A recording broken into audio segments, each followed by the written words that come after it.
आज की आर्य समाज के इस जिले के 27वें स्थापना दिवस के अवसर पर मैं जो है यहाँ उपस्थित, चूंकि समय नहीं है नाम लेने का, जितने भी संत कासाय वस्त्री हैं, जितने भी विद्वान हैं और जो भी मेरे आगंतुक सामने सम्माननीय बंधु बैठे हैं एवं मेरी माँ शक्ति, मैं आप सभी का हृदय से सादर नमस्ते प्रणाम करता हूँ।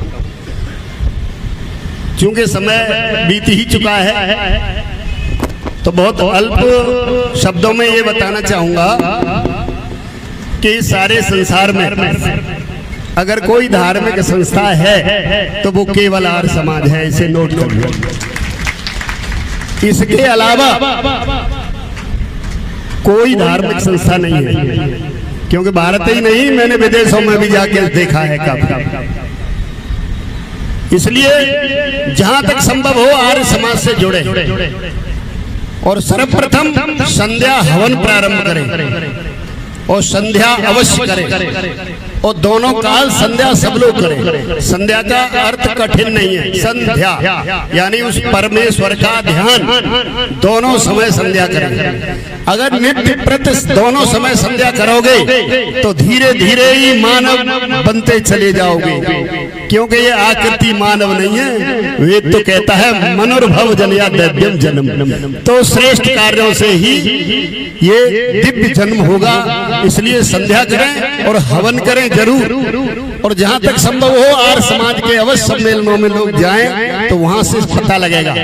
और अपने अपने माता पिता जितने भी जिनके हैं नहीं है, वो दूसरों को प्रेरणा देंगे माता पिता की, जो सेवा करें, उनकी आज्ञा का पालन करें। आर्य समाज यही तो बताता है।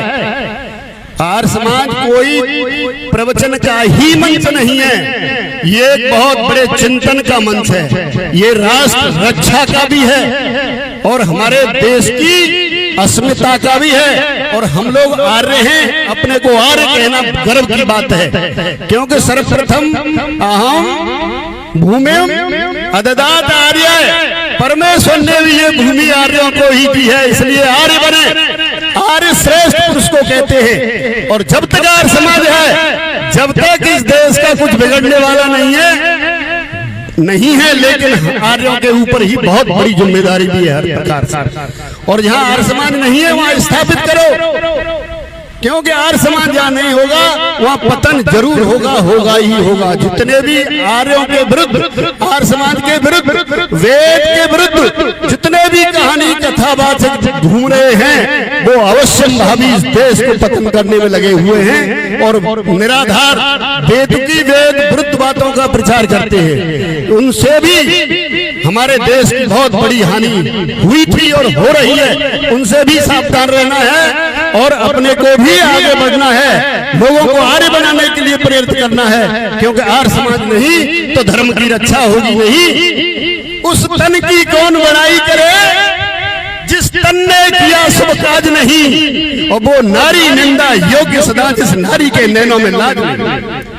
वो पूत कहता है जिसको निज वंश की लाज नहीं, वहां धर्म की रक्षा कौन करेगा कायम आर्य समाज में। जो तीर निशाने पर न लगे वो पक्का तीरंदाज नहीं, और संगीत कोई क्या गाए वहां जहां मिले हुए स्वर साज नहीं।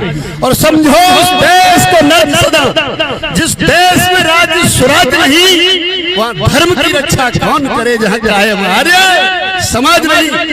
आर्य समाज को बढ़ाओ, विद्वानों को बढ़ाओ, आचार्यों की बात पर ध्यान दो, उपदेशकों की बात को गंभीरता से लो और मनुष्य बनो, क्योंकि समय 2-4 मिनट का ही बहुत अल्प है।